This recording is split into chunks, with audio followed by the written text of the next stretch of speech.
Que el Señor te bendiga ricamente. Le saluda a su amigo y hermano Esgin Calderón Valverde. Bienvenido a este programa para líderes cristianos para bendecir a la iglesia del Señor. Antes de iniciar con el programa de hoy, quiero invitarlos para que visiten las páginas de su servidor. Páginas que han grabado los diferentes videos que tenemos en YouTube y los han organizado de manera sistemática para facilitar la búsqueda de los diferentes temas para los líderes cristianos, obviamente. Tenemos esta página de la Casa de Oración, dos páginas de la Casa de Oración. Esta la tenemos en página web gratis, muy sencilla de usar, donde vienen temas como, cursos de griego. Estos cursos de griego, viene análisis gramaticales, donde usted sencillamente ingresa con un clic.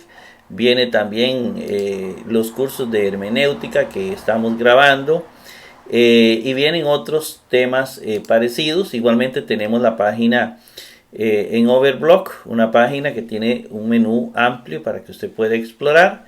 Tenemos también en Facebook el grupo Teología y Hermenéutica Bíblica con énfasis en gramática griega. Es un grupo hecho para líderes cristianos, donde estamos compartiendo una cantidad de temas relacionados con la formación cristiana, con la teología, etc. Yo lo insto para que usted ingrese y sea parte de este grupo, participe si es teólogo o si tiene conocimientos en hermenéutica, compartiendo sus conocimientos con los líderes cristianos. También yo lo insto para que usted visite el canal de YouTube, explórelo. Hay listas diferentes donde también los temas vienen organizados y usted puede ser de alguna manera bendecido con alguno de los temas que ahí presentamos. Para acceder a estos recursos, escriba en Google mi nombre, así de sencillo, y ahí aparecerá mi nombre, Esgin Calderón Valverde, y aparecerán primero el canal de YouTube. En este momento está apareciendo, luego aparecen las páginas gratuitas que les acabo de mencionar, aparece Facebook para que usted pueda ingresar y pueda también ser parte de estos grupos.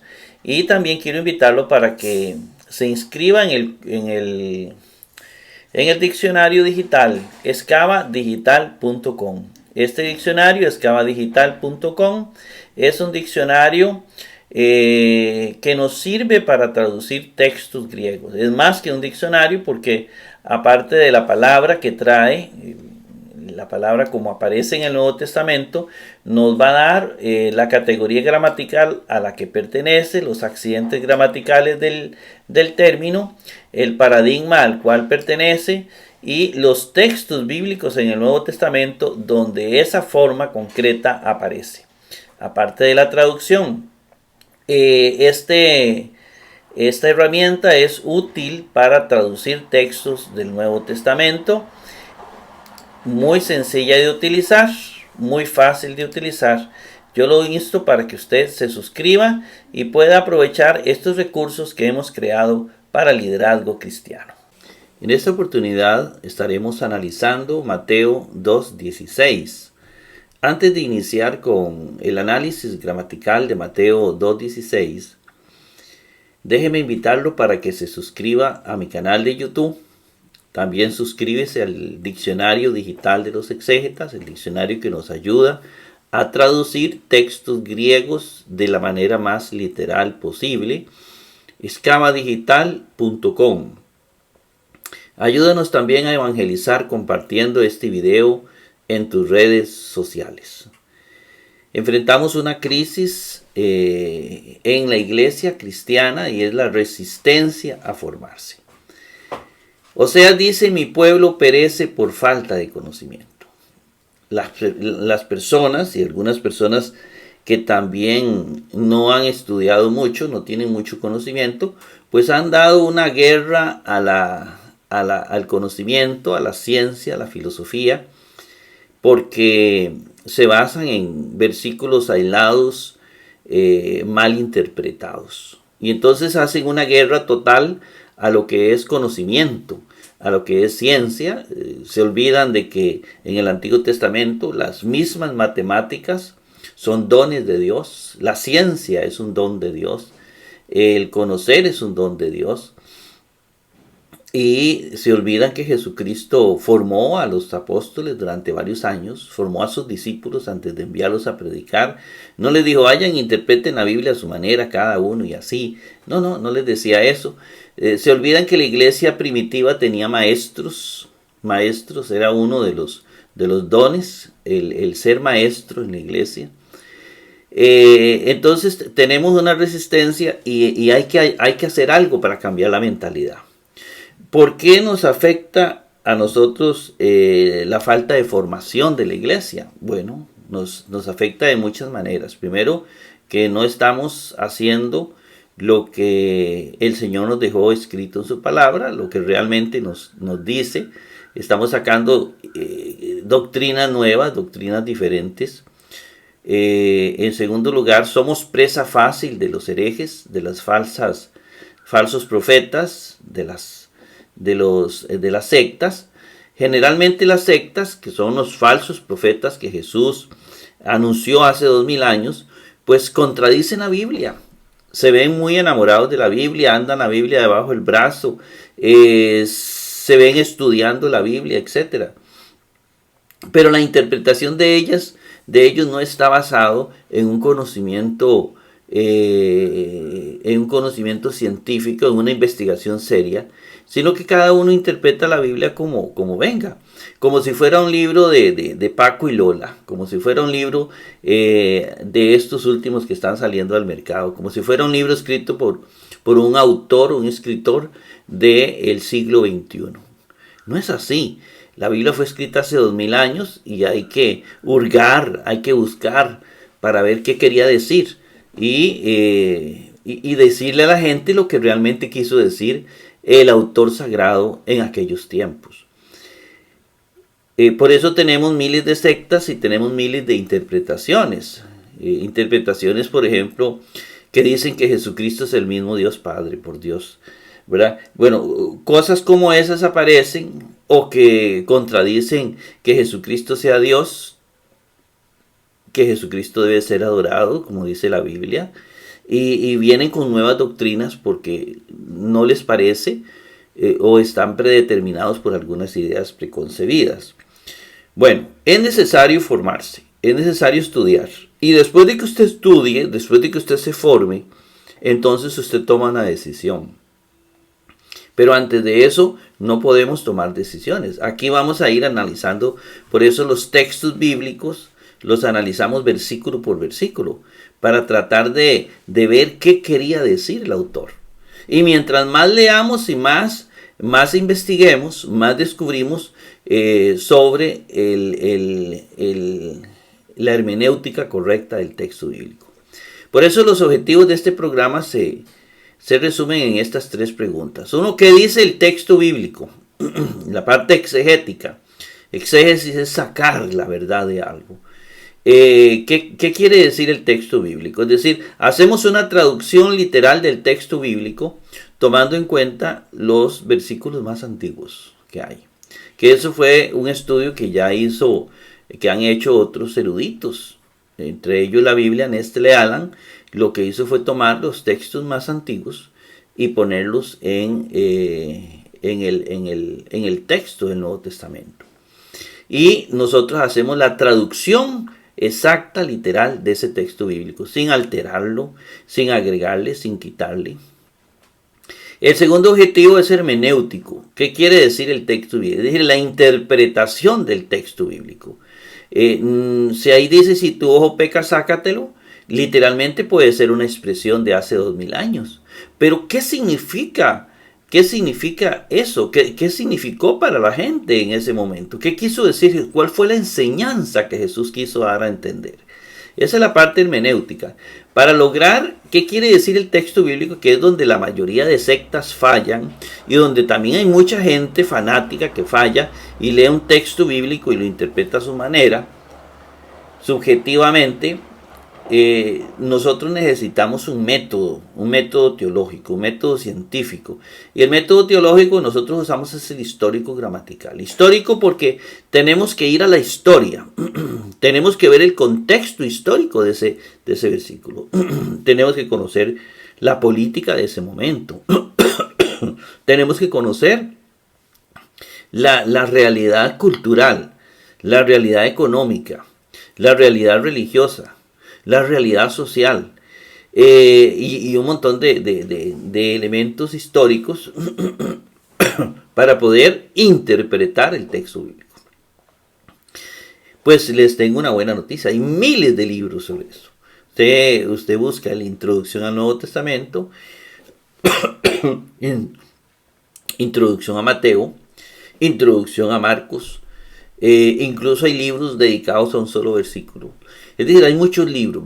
Tenemos que ir a las librerías a buscar esos libros para conocer, para ahondar en lo que dicen estos textos bíblicos. Y no quedarnos solo con uno. Hay que buscar, hay que buscar en las diferentes introducciones al Nuevo Testamento y no casarnos con uno, sino ir escuchando, ir viendo cuáles son los mejores. También hay libros de hermenéutica, buenos y malos, ¿verdad? Pero necesitamos cogerlos todos, necesitamos ir leyendo. Los discípulos del Señor deben conocer eso para poder transmitir un mensaje cristiano a la iglesia basado no en suposiciones, no en subjetividades, sino podemos hacer un hermoso texto bíblico, una hermosa exposición, pero sin decir disparates. Si tenemos el conocimiento de la palabra de Dios, ¿verdad? Un disparate es que alguien llegue y diga, bueno, aquí los ricos, dice la Biblia, que todos se van para el infierno. Eso fue un discurso que se dio en un momento de la historia, donde se creía que todos los ricos se iban para el infierno. Y mandaban a todos los ricos al infierno, porque Jesús dijo que es más fácil que un camello pase por el hueco de una aguja que un rico se salve. Y entonces, con base en ese texto bíblico, se mandó a todos los ricos para el infierno.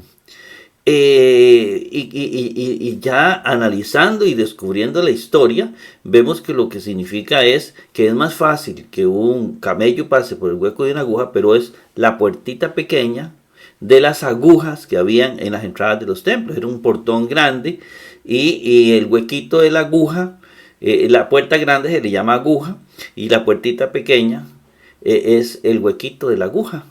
Y los camellos pasaban por ahí. Pasaban difícilmente, pero pasaban, dando a entender que un rico tiene más dificultades para salvarse porque tiene tentaciones con el dinero, lo alejan de Dios,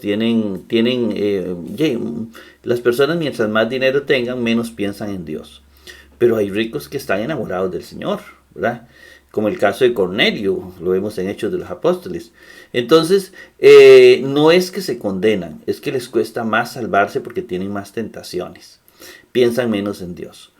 Entonces por eso es necesaria la hermenéutica y los libros. Es necesario que usted compre libros, compre muchos libros. Y el tercer objetivo es: ¿qué me dice el texto a mí? Si el texto bíblico no me dice algo a mí, será cualquier tipo de teología menos teología bíblica. La teología bíblica, y sobre todo la teología bíblica cristiana, la teología del Evangelio, es una teología vivencial. La teología me lleva a vivir. El texto bíblico me lleva a vivir el Evangelio. Si no, llámele cualquier tipo de teología menos teología bíblica. Eso es muy importante.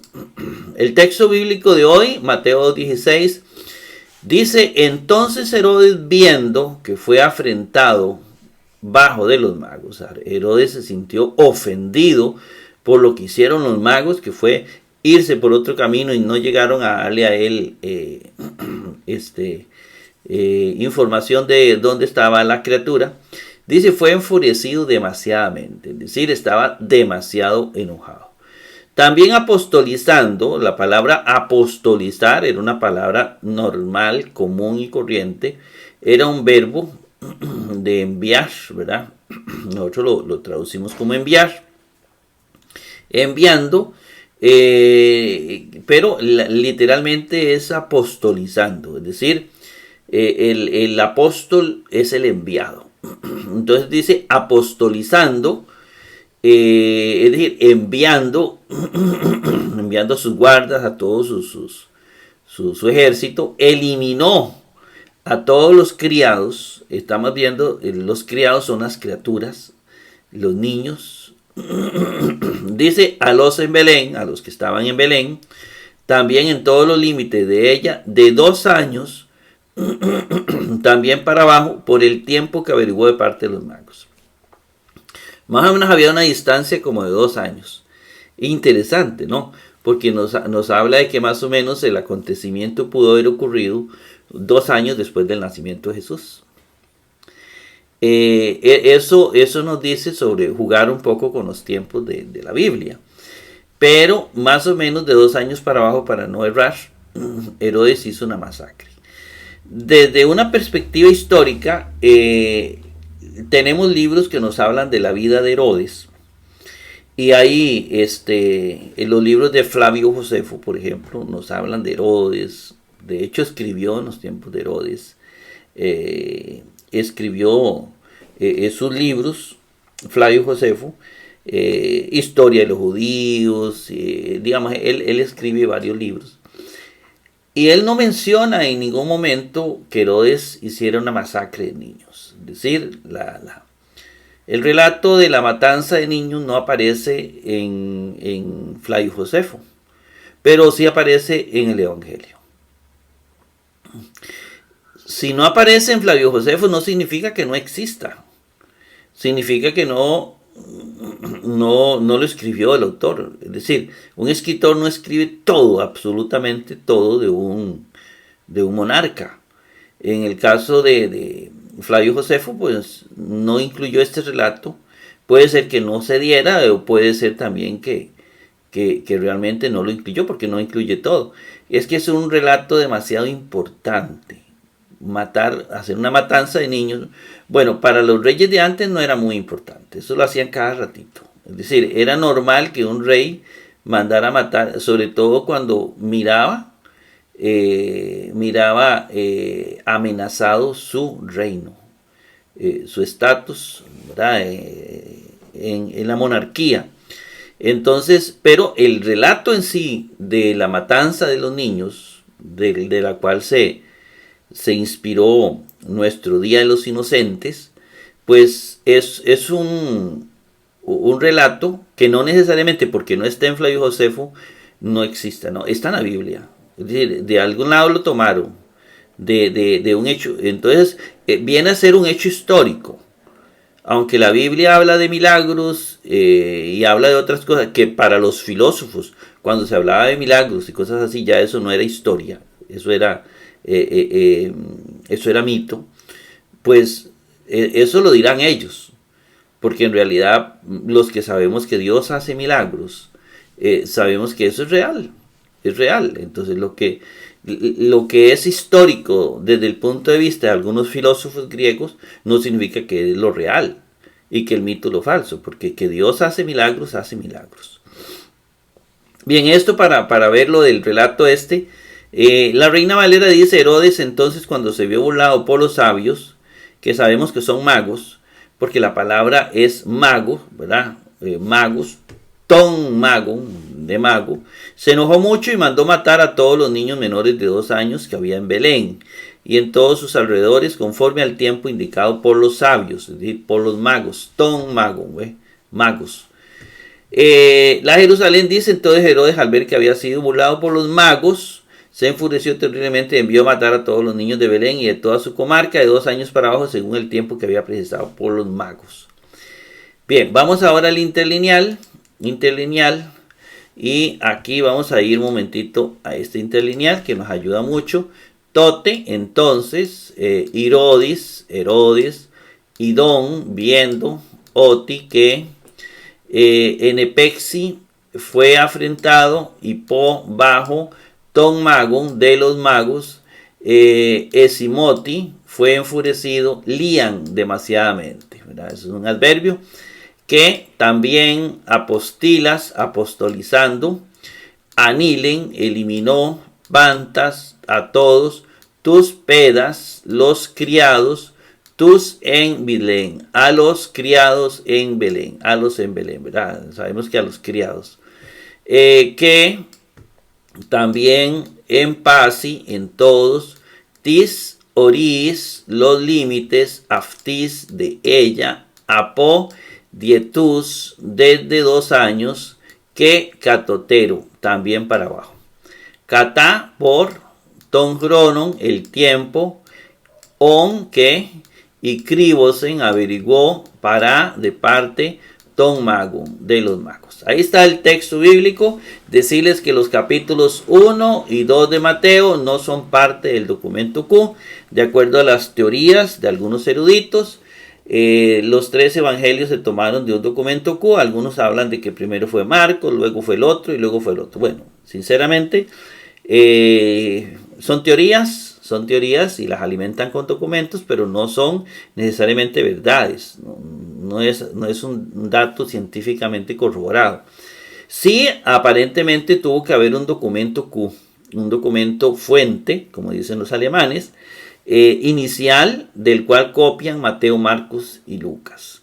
Yo creo que copiaron, ellos hicieron sus evangelios como lo hizo Lucas, que entre comillas, porque no fue Lucas el que lo hizo. Ellos recopilaron relatos. Mateo 1 y 2 son relatos recopilados de otro manuscrito que no es el documento Q, de otro documento. El documento Q fue absorbido por Mateo, Marcos y Lucas, que es lo que ellos tienen en común, incluso las redacciones y un montón de elementos que vamos a ir viendo cuando entremos al capítulo 3. Usted va a ir viendo las similitudes y las diferencias de los 3 evangelios. Ahí es donde uno comienza a ver que ellos recopilaron, pero cada uno por aparte. De hecho, Marcos no conoce nada de esto, ni Mateo conoce nada de Lucas, de los primeros capítulos. Esos fueron relatos recogidos, cada uno recogía lo que le convenía, de acuerdo al objetivo que se propuso con el evangelio. Entonces no es parte del documento Q, ¿verdad? Estos relatos fueron elaborados por un agiógrafo desconocido. Nadie sabe quién los hizo, ni lo sabrá, creo, porque fue alguien que los hizo en los tiempos de Jesús. No fue alguien muy importante, en el sentido de que fuera una autoridad como un apóstol. No. Tal vez sí alguien que quiso recogerlos y tal vez los tuvo en la iglesia para recordar lo que decían los apóstoles. Puede ser que alguno de ellos, puede ser, dentro de las hipótesis, puede ser que, por ejemplo, el de Mateo fuera un escritor que escuchaba mucho hablar a Mateo. Y entonces, por eso a futuro se va a decir en esa leyenda que eso fue de alguna manera, fueron predicaciones de Mateo, pero recopiladas por alguien. El de Marcos también puede ser algo parecido y el de Lucas también, pero que fueron autores desconocidos los que recopilaron estos relatos. Fueron desconocidos, son anónimos. Luego son recogidos de entre muchos escritos que pululaban en el pueblo. Había muchos evangelios escritos en el pueblo. Y eso fue recopilado en el Evangelio según Mateo. Mateo tomó uno de uno, otro de otro. Seguramente ya cuando Mateo, entre comillas, ¿verdad? El agiógrafo de Mateo, cuando él comienza a recopilar, ya había muchos escritos y él recopila y hace lo suyo. Había mucho. Tal vez Marcos fue más viejo porque Marcos no recogió, por ejemplo, la infancia de Jesús. No le interesó la infancia de Jesús. Entonces, sí son anónimos, ¿verdad? El Evangelio según Mateo es desconocido en la iglesia primitiva. Nadie habla en la iglesia primitiva de ningún Evangelio de Mateo, Marcos ni Lucas. En parte del siglo II tampoco se habla. Es decir, durante muchas décadas estos evangelios eran desconocidos. Entonces, si eran desconocidos, tal vez sí, pero no gozaban de gran autoridad en la iglesia oficial. Lo que sí tenía gran autoridad era el Evangelio oral o las cartas de Pablo. Las cartas de Pablo indudablemente fueron las primeras que tuvieron mucho valor en la iglesia. Las cartas de los testigos o las cartas de los discípulos de los testigos de el Jesús histórico, el Jesús que vino a predicar es el Evangelio.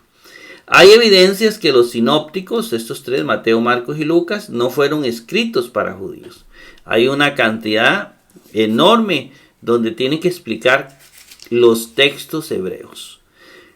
A un hebreo no se le va a explicar hebreo porque sabe hebreo. Entonces se le explicó, o ya sean personas digamos así, de las diásporas que no sabían mucho hebreo y necesitaban que les dijeran lo que significaba, por ejemplo, cosas tan simples como Mesías. Mesías significa ungido. Es decir, eran personas que realmente eran gentiles.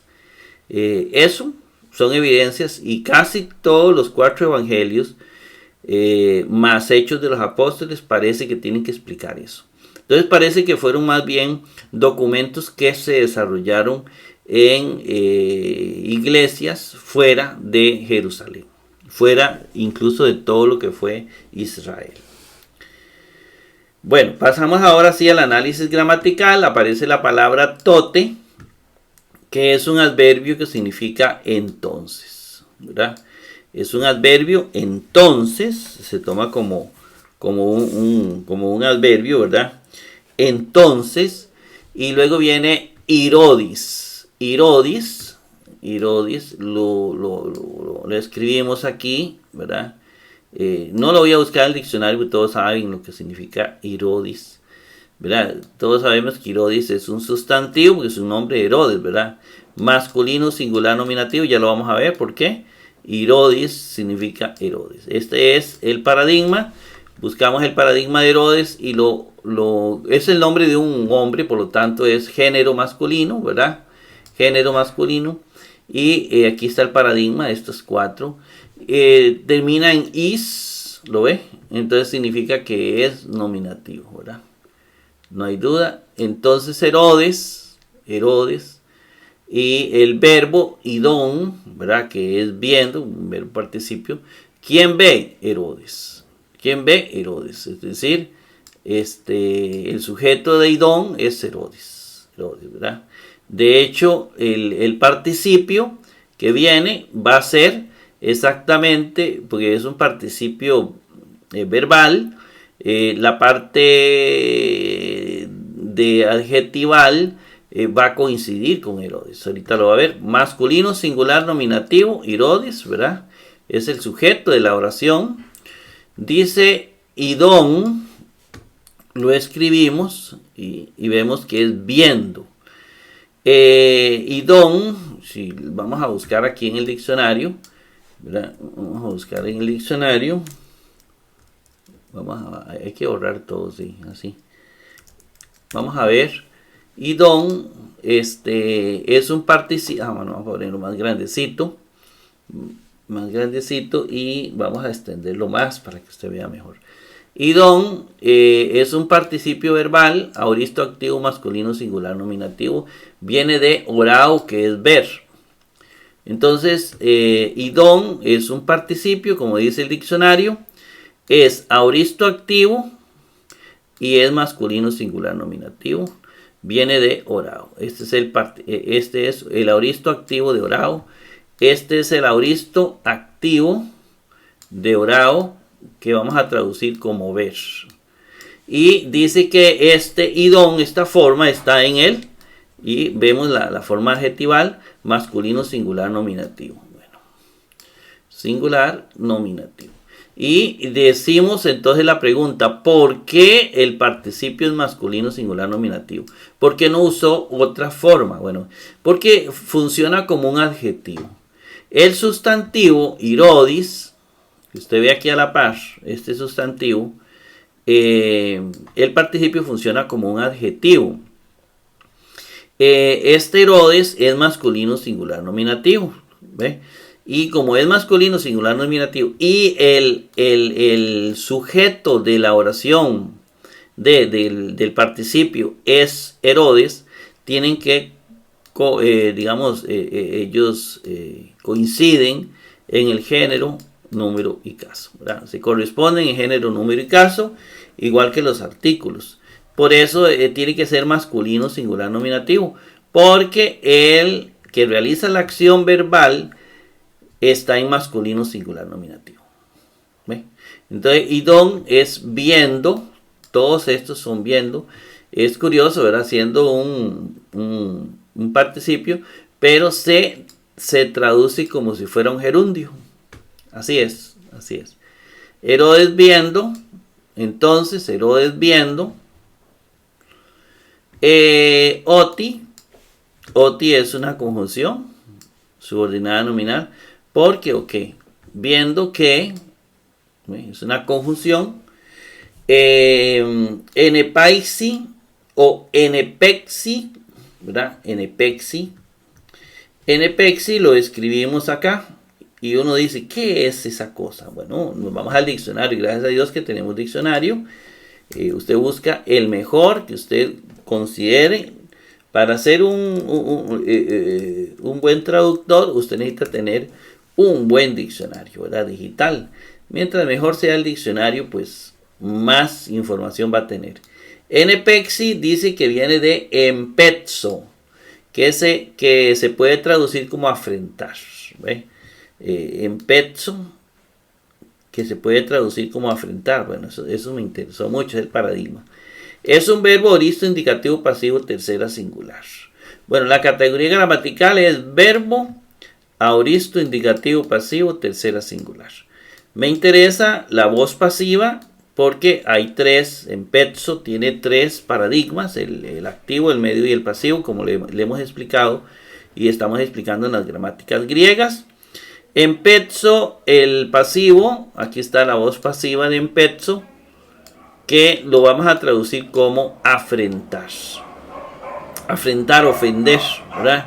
Entonces, y esta forma, enepexi, esta forma, ¿verdad? Esta forma, enepexi, ¿dónde la voy a encontrar? Bueno, la voy a encontrar en el aoristo indicativo tercera singular, me dice el diccionario. Aoristo indicativo tercera singular. Si no han captado, cuando dice aoristo significa que es una de estas dos columnas, y cuando dice indicativo significa que tiene que ser una de estas tres filas. Es decir, que aquí es donde intersecan. Y tercera singular, la persona, enepexi. Entonces vámonos a la conjugación verbal, afrentar. Yo afrenté, tú afrentaste, él afrentó. Eso sería la voz activa, afrentó. Ahora lo volvemos a voz pasiva, fue afrentado. Fue afrentado. Entonces fue afrentado porque está en voz pasiva. Afrentó si hubiera sido solo en voz activa, pero fue afrentado. Es decir, el sujeto toma una acción pasiva como explicamos en las gramáticas griegas, en los cursos que tenemos. Fue afrentado y viene hipo, que es una preposición con genitivo bajo o por. Es una preposición en español, ¿verdad?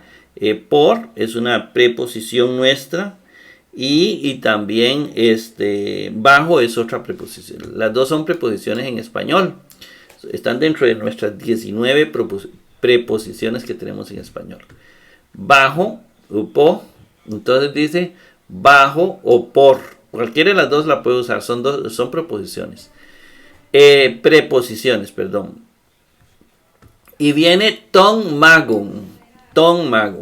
Viene el artículo con su respectivo sustantivo. Ton magun, ¿verdad? Que eso viene, tienen que concordar en género, número y caso, los dos, ¿verdad? Siempre el género y el artículo y el sustantivo, igualmente el adjetivo del participio, concuerdan en género, número y caso, para que lo tenga presente. Entonces viene ton magun, buscamos magun en el diccionario, Mago, de hecho la palabra lo dice, de ahí viene nuestra palabra mago, ¿verdad? Mago, mago, mago está aquí, es un sustantivo masculino plural genitivo y el paradigma es magos, de ahí viene nuestra palabra mago. Entonces es un sustantivo masculino plural genitivo que viene de magos, este es el paradigma. Entonces, como es masculino, es muy importante saber el género. Ponemos la estructura masculina y le escribimos el paradigma magos. Ahí está todo el paradigma magos del Nuevo Testamento. Y vamos a buscar por qué es masculino plural genitivo. ¿Por qué el diccionario me dice que es masculino plural? Bueno, muy fácil. Aquí está mago, termina en on. Yo busco a ver cuál termina en on. Aquí veo una que termina en on. Ya me va diciendo que el caso es genitivo, ¿verdad? Ya el caso es genitivo, lógicamente masculino plural, pero es genitivo. Y veo el artículo ton que lo acompaña y no hay duda que es genitivo, ¿verdad? Ton mago se traduce, el caso genitivo es de los magos, literalmente así es, ¿verdad? Luego dice esimosi,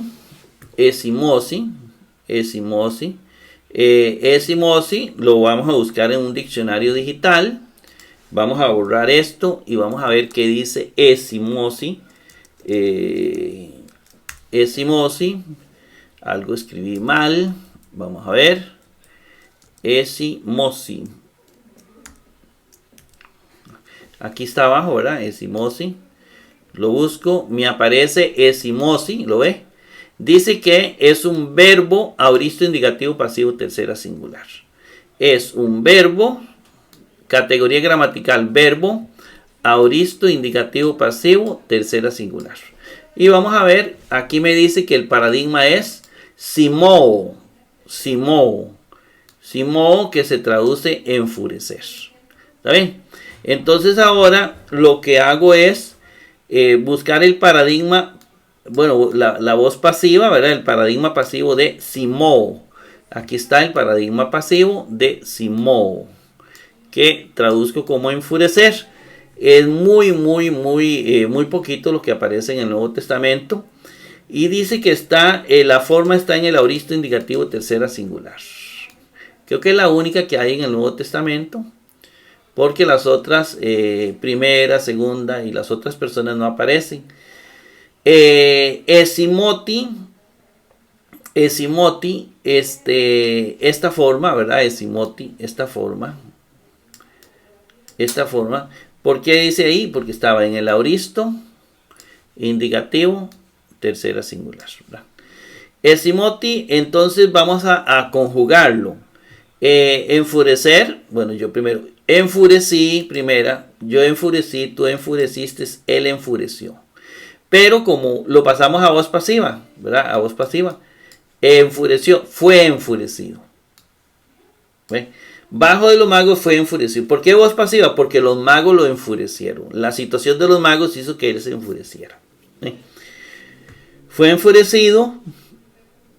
Luego aparece, vamos a ver, lían. Lían es un adverbio que se va a traducir como demasiadamente. Es decir, tuvo un enfado bastante grande. Fue enfurecido, fue enfadado, ¿verdad? Fue enfadado demasiadamente. Entonces tenemos ese. Luego dice que, ¿verdad? Que fue enfurecido. Vamos a apuntar eso por aquí porque me interesa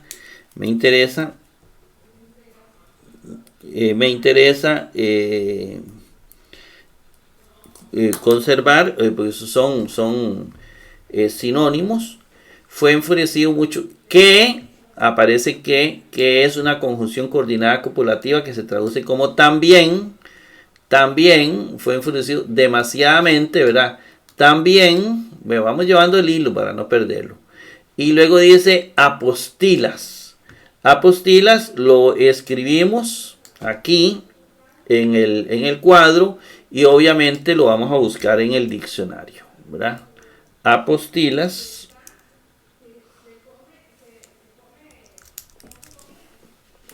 Aquí lo tenemos, le damos un clic. Y apostilas es un participio aoristo activo masculino singular nominativo.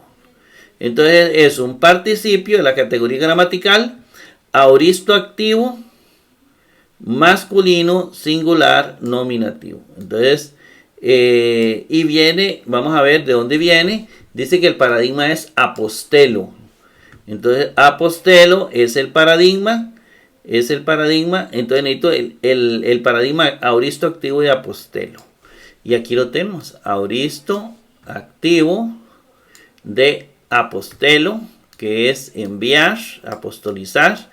Y que vamos a traducir apostolizando, ¿verdad? Apostolizando es enviando, apostolizando. Y la forma apostilas está en el masculino singular nominativo. Masculino singular nominativo. Bien, y aquí quiero que preste mucha atención porque viene apostilas. ¿Por qué apostilas está en masculino singular nominativo? Bueno, muy sencillo. ¿Quién es el que apostoliza al ejército? ¿Quién es el que está apostolizando? ¿Quién está enviando a ellos? Recordemos que el que los está enviando es Herodes. Entonces está pensando el agiógrafo, está pensando en magos. Se me mueve, eso está muy en masculino singular nominativo. Como está pensando en los magos de esa manera, masculino, entonces por eso apostilas se refiere a Herodes. Apostilas, ¿verdad? Enviando, y en singular porque es uno, es Herodes el que está enviándolos. Estamos claritos, masculino porque Herodes es masculino, ¿verdad? Y nominativo porque está hablando de Herodes en masculino singular nominativo. Pasamos la página, ya vimos apostolizando, ¿verdad? Que es Herodes. Anilen, lo escribimos acá y lo buscamos en el diccionario para ver qué es. Entonces usted va a buscar en el diccionario anilen. Y aquí aparece, le da un clic, anilen. Y anilen es un verbo aoristo indicativo activo tercera singular. Anilen es un verbo, categoría gramatical, aoristo indicativo activo tercera singular. Y viene de anereo. El paradigma es anereo. Ese es el paradigma anereo. Entonces necesito buscar la voz activa de anereo. Paradigma activo de anereo. Paradigma activo de anereo, que es eliminar. Bueno, yo voy a traducir como eliminar. ¿Y dónde encuentro la forma anilen? Esta forma, ¿dónde la voy a encontrar? La voy a encontrar en el aoristo indicativo tercera singular, me dice el diccionario. Aoristo indicativo activo tercera singular. En el aoristo indicativo tercera singular. ¿Ven? Tiene que estar en el aoristo, una de estas dos columnas, tiene que estar en el indicativo, una de estas tres filas. Y anilen, dice ahí, tercera singular. Ahora conjuguemos eliminar. Está en forma activa, no hay que pasarlo a pasivo ni a medio. Eliminar. Yo eliminé, tú eliminaste, él eliminó. Eliminó. Entonces se traduce eliminó. Bueno, qué fácil. Pasamos a la otra página y dice eliminó, anilen, pantas. Pantas lo escribimos acá, ¿verdad? Y vamos a buscarlo. El que sabe, sabe, pero el que no sabe, sabe que tiene que buscarlo, ¿verdad? Pantas, aquí está pantas. Le damos clic. Dice que pantas es un adjetivo masculino plural acusativo. Pantas es un adjetivo. Él dice masculino plural acusativo. Ahorita vamos a ver si es cierto. Y viene del paradigma paz. Paz. Yo necesito buscar el paradigma paz. Paz pasa pan, ¿verdad? Paz, este es el paradigma paz. Esto usted lo encuentra en cualquier gramática, en las mías, ahí aparece muchas veces. Pero si no, aquí lo tenemos. A futuro queremos incluirlos en el diccionario digital para que todo el mundo los tenga a mano. Paz, si usted busca en todo este paradigma, masculino, femenino y neutro, usted va a encontrar que paz está aquí. No existe en ningún otro lugar. Quiere decir que es masculino, singular, nominativo. Por eso es masculino. Bueno, pero es que no es paz, ¿verdad? Es pantas. Paz es pantas. Pantas, usted lo va a encontrar aquí. ¿Por qué es masculino plural acusativo? Porque solo está aquí. Usted no lo encuentra en ninguna otra parte de aquí. Entonces, masculino, plural, caso acusativo. ¿Y cómo se traduce? A todos. A todos. Ese a todos hay que tener cuidado con el lenguaje del Evangelio. Porque el lenguaje del Evangelio es popular. Es igual que el nuestro. Nosotros somos muy simbólicos para hablar. Usted y yo somos simbólicos. Por ejemplo, aquí en Costa Rica se dice: me estoy muriendo de hambre. Y no es cierto, no es que me estoy muriendo de hambre. Es una expresión que significa tengo mucha hambre. Fui a la iglesia y todos se quedaron mirándome. Todos, hablando de paz. Todos se quedaron, tal vez lo miraron 4 personas y nosotros decimos, todos se quedaron mirándome. Todos, hasta el gato. Entonces nosotros exageramos, el lenguaje popular es exagerado, es simbólico, yo digo, así somos, así era la Biblia, como eso fue escrito en lenguaje popular, ellos hablan igual que nosotros, son exagerados. Entonces cuando él dice, eliminó a todos los criados, no significa que todos se murieron, no, puede significar como parte del lenguaje popular que muchos fueron asesinados. Incluso le voy a contar algo. Puede ser que los que fueron asesinados fueron como unos 5 o 10 personas, nada más. Nada más. Y como es un hecho así fuerte, y tal vez por eso Flavio Josefo no lo toma en cuenta. Porque no es que todos, literalmente parece que fue una masacre terrible. Pero tal vez lo que mató fueron unos cuantos niños de la familia de José.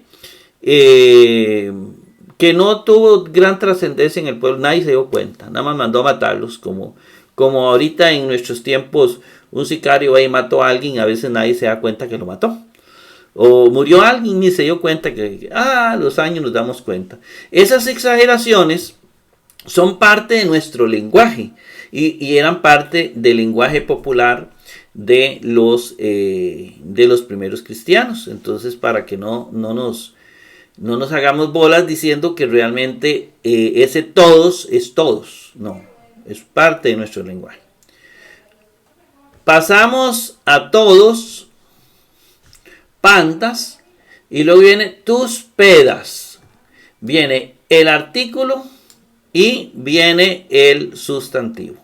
Pero vamos a escribirlo. Tus, que es un artículo, todo el mundo sabe. Si es un artículo es obvio. Y que el otro es un sustantivo, pero no sabemos hasta que no hayamos buscado en el diccionario, ¿cierto? Si usted se lo sabe de memoria, pues ya usted dice, sí, es un sustantivo. Entonces yo lo busco en el diccionario, ¿verdad? Le doy clic y dice que es un sustantivo masculino plural acusativo. Es un sustantivo masculino plural acusativo. Y vamos a ver, y dice que el paradigma es pez, ¿verdad? País es pez, se pronuncia pez, pez, no tiene nada que ver con los peces. Este es el paradigma. Escribe el paradigma pez, que es criado, es un sinónimo de niño, ¿verdad?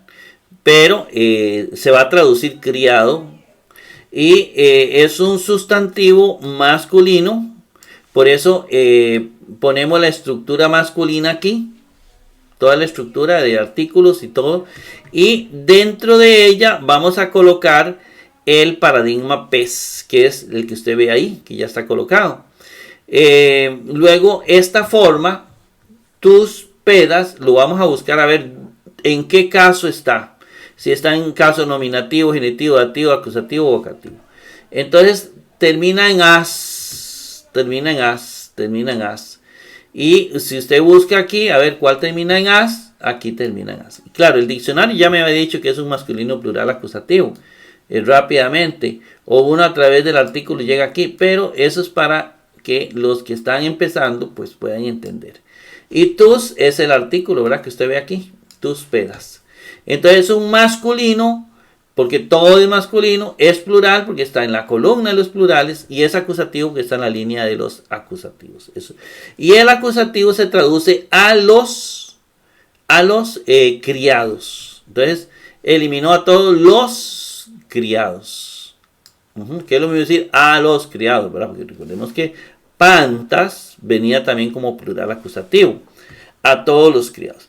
Y pantas, ¿por qué pantas era masculino plural acusativo? Alguien podría decir, vamos a ver. Pantas, ¿por qué masculino plural acusativo? ¿Por qué el agiógrafo escribió masculino? ¿Por qué no escribió femenino plural acusativo? ¿O por qué no escribió neutro plural acusativo? Bueno, ¿saben por qué? Porque pantas es el adjetivo de pedas, de criados. Los criados son masculinos. ¿Ven? Los criados no son ni femeninos ni neutros. Entonces corresponde con género, número y caso con el adjetivo. ¿Ven? Por eso es que pantas es masculino plural. Tiene que ser igual que esta. Pero sigue todavía. Luego sigue. Vea lo que sigue porque esto es importante. Dice, tus pedas. Y luego sigue, tus en Belén. Y entonces nos quedamos tus en Belén. Vamos a ver si lo puse aquí otra vez. No lo puse. Pero este tus a los me lo dejó solo y no me le puso el sustantivo. Porque así hablan ellos, ¿verdad? Y prosigue con en Belén. A los en Belén. ¿A los qué? Ese tú se refiere a los pedas. Se refiere otra vez a esto. Entonces no lo escribe porque no es necesario. ¿No? A los que están ahí, decimos nosotros. Nosotros usamos ese vocabulario. A veces decimos nada más el artículo. Y a los que vienen a la fiesta. A los que vienen a la y omitimos a los niños que vienen a las fiestas. Omitimos el sustantivo. Aquí se omite el sustantivo pedas, que viene en masculino plural acusativo. Está mencionando tus, que este tus es este tus, para que no se me enrede, ¿verdad? Perdón, aquí. Pero me omite pedas, este otro pedas, que es el mismo pedas que viene aquí. Entonces, exactamente es el mismo caso que yo acabo de mencionarle. A los niños, a los criados, él pasa a los en Belén de una vez, ¿verdad? Ahora, a los niños, aquí nosotros, a los, y aquí dejamos, pero bien se puede poner a los criados en Belén. O nada más a los criados en Belén. Y se omite a los, ¿verdad? Que no es necesario. A los criados en Belén. ¿Ve? Entonces, bueno, ahí queda más o menos explicado eso, creo. Vamos a seguir en la otra página. En la otra página y dice en Bislén. En Bislén. En Bislén, en es una preposición. Todo el mundo sabe, desde que estamos en la escuela, que en es una preposición. En convierte el dativo en locativo. Locativo es de ciudad o de estado. Entonces lo convierte en locativo. Locativo era uno de los tiempos antes que se estudiaban en el griego y que ahora se resumen formas, no en funciones. En significa que va a agarrar el sustantivo que sigue y lo convierte en locativo. De hecho, es una ciudad. Entonces, si no fuera en, ahí diría para Belén. Para Belén. Pero lo va a transformar a locativo y va a decir en Belén. ¿Ve? Entonces, por ejemplo, aquí aparece Bislén o Bislén, ¿verdad? Bislén. Pero Bislén hay que buscarlo en el diccionario. Bueno, no lo voy a buscar porque es fácil. Se sabe que Bislén es un sustantivo, en primer lugar, porque es Belén. Es femenino porque es una ciudad. Hay que escribir la estructura femenina con todos los artículos en Bislén. Y el paradigma es Bislén. Escribimos Bislén aquí, que vamos a traducir como Belén, ¿verdad? Belén, que originalmente, ¿verdad? Bits es casa, ¿verdad? Pero aquí es Bislén. Bislén, este es el paradigma, en todos es igual, ¿lo ves? Y entonces yo digo, ¿y cómo sé yo qué caso es este? ¿Cómo sé qué caso es? ¿Cómo sé si es nominativo, genitivo, activo, acusativo, vocativo? Todos se escriben igual. Bueno, hay varias pistas muy sencillas en Belén. La primera pista es que viene la preposición en, ¿verdad? Que generalmente las preposiciones vienen insertas en el sustantivo. Aquí no, porque es una palabra que viene sin eso. Es como la española. Nosotros dijimos casa, la casa, de la casa, para la casa, toda la casa igual, y la preposición está fuera del sustantivo. Aquí la preposición está fuera del sustantivo para explicar que Belén es dativo. Es dativo. Está diciendo es dativo porque lo voy a transformar en dativo, ¿verdad? En casa. También a todos los en Belén. En Belén. ¿Ve? Por eso sabemos que es dativo. Si hubiera venido el artículo, sería la segunda forma de saber que es un dativo o si es tis, es un genitivo y así sucesivamente. Pero aquí yo creo que el autor nos está diciendo en, cuando usted ve en, generalmente es una preposición que se usa con dativo. Vamos a pasar la página en Belén, que es una conjunción coordinada copulativa también, ¿verdad? También, y luego viene otra vez ese en, ¿lo ve? ¿Lo ve? Este en se va a hacer famoso. En, y viene pasi.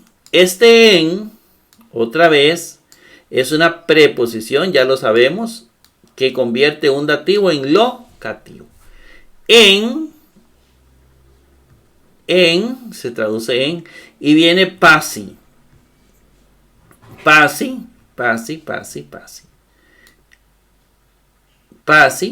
que va a funcionar como adjetivo.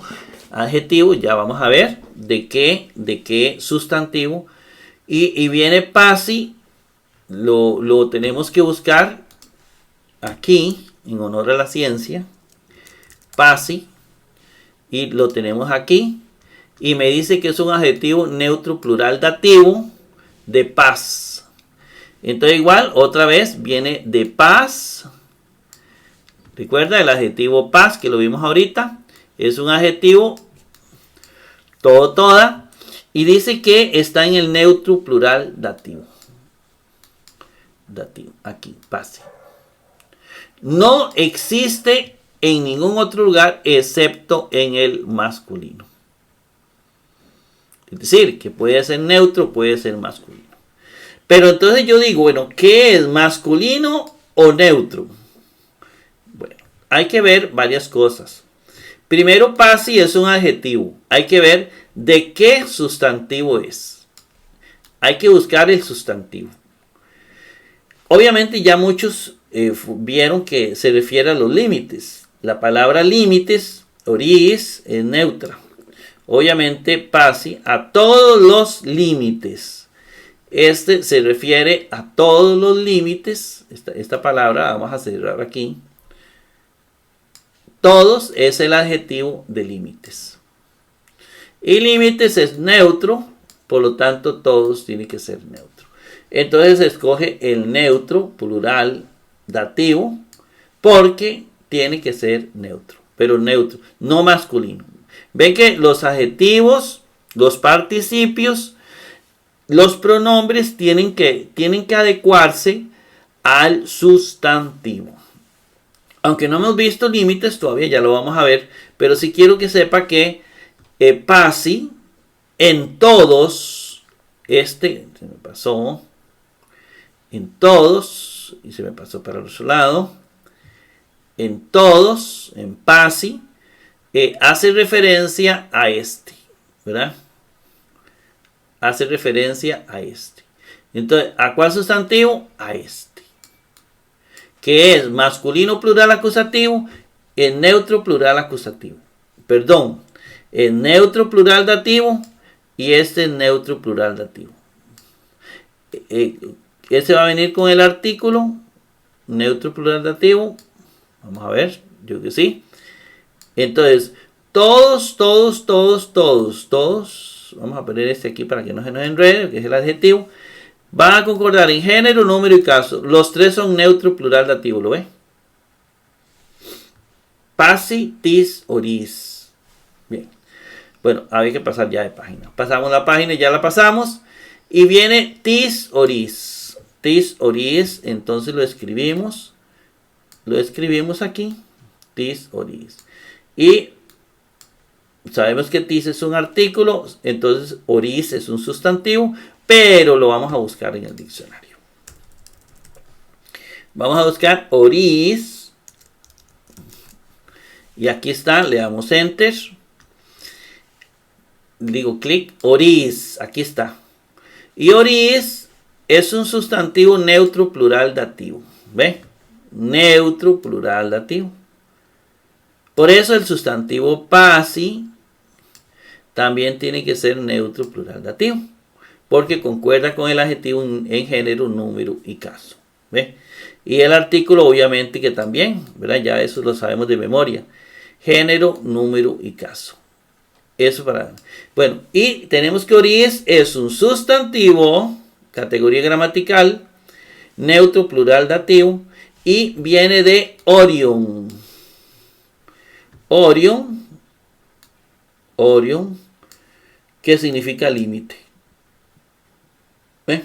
Entonces, escribimos el paradigma Orion aquí, que significa límite. En el Nuevo Testamento no existe en la totalidad, sobre todo no existe, no lo encontramos en el singular, sí en el plural.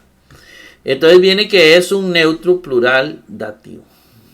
¿Por qué neutro plural dativo? Bueno, veamos que termina en is, ois, ¿verdad? Que es is, aquí lo tenemos, ¿ve? Entonces ya sabemos que es neutro plural dativo, es caso dativo, pero viene con su respectivo artículo, tis, a los límites, dos límites, o a los límites, ¿verdad? Se traduce los límites, en todos los límites, y pasamos la página, y viene aftis. Aftis, que es un pronombre personal. Si lo buscamos en el diccionario, es un pronombre personal que es femenino, singular genitivo, que viene de aftos. Este es el paradigma. Si lo buscan en el diccionario, aftos, él, ella, ello. Y aftis, si usted lo busca en todos lados, solo lo va a encontrar en el femenino singular genitivo. Aquí. Este aftis no lo encuentra en ningún otro lado, solo aquí. Busque para que vea. Y significa de ella. ¿Verdad? A los límites de ella. ¿Y quién es ella? ¿Quién es ella? ¿Quién es ella? ¿Por qué femenino singular genitivo? ¿Por qué no de él? ¿Por qué ella? Femenino singular genitivo. Bueno, vamos a ver. Si lo encontramos por aquí atrás, usted recordará que Belén es una ciudad, a los límites de ella, de Belén. Belén es femenino, ¿recuerda? Entonces, de ella se refiere a Belén. Belén. Belén es una ciudad que es femenina,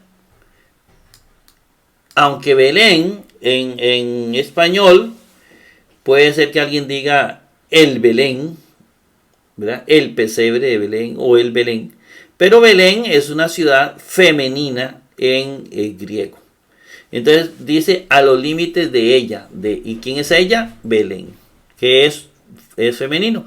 Por eso se usa el pronombre femenino. Luego sigue apó. Apó es una preposición desde. Recuerde que de o desde son dos preposiciones, puede significar de o desde. Desde o de. Aquí yo uso de, puede ser desde, y luego viene dietus. Dietus, ¿verdad? En el caso de dietus, aquí se usa dietus. Bueno, si lo buscamos en el diccionario, vamos a encontrar que es un adjetivo que es masculino, en este caso, masculino singular genitivo. Dietus, masculino singular genitivo. Creo que es casi todo lo que aparece en el Nuevo Testamento. Dietus viene de dietis. ¿Por qué masculino? Porque se refiere a los criados, ¿verdad? Se refiere a los criados. Vamos a ver si es cierto. Yo creo que no. Vamos a ver. De dos. Vamos a ver. Sí, a los criados. Aquí está paidas. Se refiere a los criados de dos, que es masculino. ¿Ve? Entonces, tiene que ser dos es masculino singular genitivo. Porque paidas, vamos a ver, dietus se refiere a los paidas. A a los niños o a los criados de dos, ¿verdad? De dos. Luego sigue, pasamos la página de dos, aquí está, 2 años, ¿verdad? 2 años. Vamos ahora a que también es una conjunción, también no está dentro de nuestras preposiciones en español, es una conjunción, pues fácil. Si no es preposición ni es adverbio, es una conjunción. Que catotero, ¿me lo ve? Catotero es un adverbio para abajo. De 2 años para abajo. También para abajo. ¿Ve? Y luego dice catá. Es una preposición por. Por. Y sigue ton chronon. Viene el artículo con su respectivo sustantivo. Ese lo buscamos en el diccionario. Chronon. Quitamos esto. Chronon. Aquí aparece chronon. Y chronon. Vamos a ver.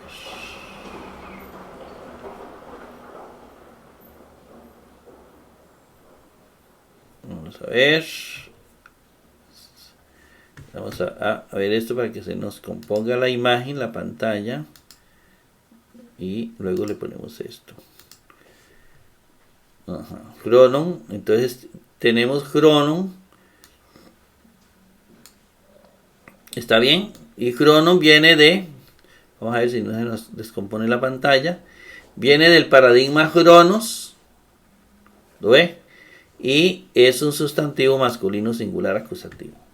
Sustantivo masculino singular acusativo Viene Chronos, que se traduce como tiempo.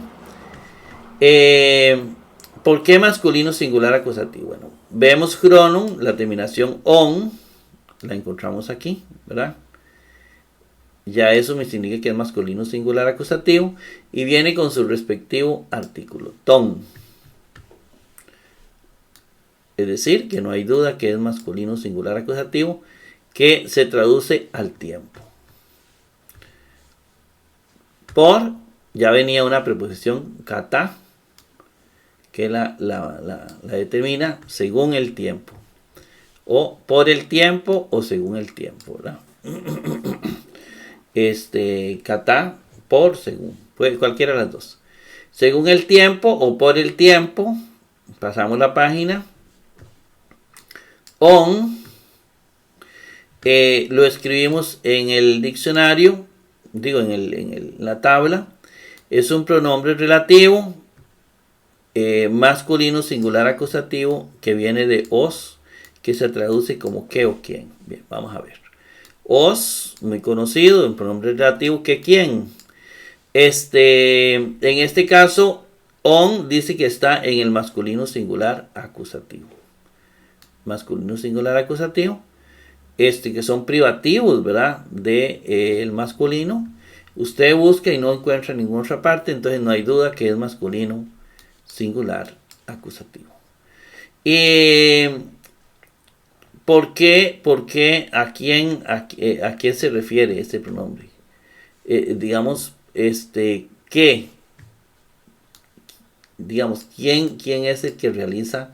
Aunque es un adjetivo, una especie de adjetivo. ¿A quién se refiere? Según el tiempo, ¿qué averiguó de los magos? ¿Qué averiguó quién? ¿Quién averiguó? ¿Qué averiguó? Hace referencia, ¿qué averiguó? ¿Quién averiguó? El verbo más cercano y cribusen. ¿Quién averiguó? Entonces sería Herodes. Herodes es masculino, por lo tanto el autor sagrado está utilizando el acusativo porque indirectamente nos está diciendo que se está refiriendo a un sustantivo masculino. Ve como las escrituras, la gramática habla, aunque no se vea ahí, pero está hablando de Herodes, obviamente. Porque el que averiguó de los magos fue Herodes. Pasamos la página y luego dice Ikribosen. Lo escribimos en la tabla. Lo buscamos en el diccionario. Borramos esto, ¿verdad? Vamos a ver. Ikribosen. Y aquí la encontramos. Le damos un clic. Dice que es un verbo aoristo indicativo activo tercera singular. Es un verbo aoristo indicativo activo tercera singular que viene del paradigma acribó. Acribó. Entonces, la voz activa de acribó, el paradigma activo de acribó, que se traduce como averiguar. Y la forma ikribosen la encuentro en el aoristo indicativo tercera singular. Aoristo, es decir, una de estas dos, indicativo, una de estas tres, tercera singular, es esta. Y la conjugo, averiguar. Yo averigüé, tú averiguaste, es el averiguó. Averiguó. Pasamos la página. Y luego dice para. Es una preposición de parte de, ¿verdad? Una preposición de parte. Y luego dice ton magum. Ton magum, bueno, ya lo buscamos en el diccionario hace un ratito. Ton magum, que es un sustantivo masculino plural acusativo, viene de magus, buscamos el paradigma de magus, es masculino, la estructura masculina, y este es el paradigma de magus. Y ton magum lo voy a encontrar en la terminación on, aquí está, y lo voy a encontrar en el artículo ton, que es este. Ton mago, de los magos, se traduce en este caso caso genitivo, de los magos. De los magos. Bien, hermanos, así llegamos al final de este programa un poquito largo, pero importante, sobre la traducción correcta de Mateo 16 y cómo y qué se debe entender por él. Que el Señor me lo bendiga ricamente y nos vemos en el 2:17.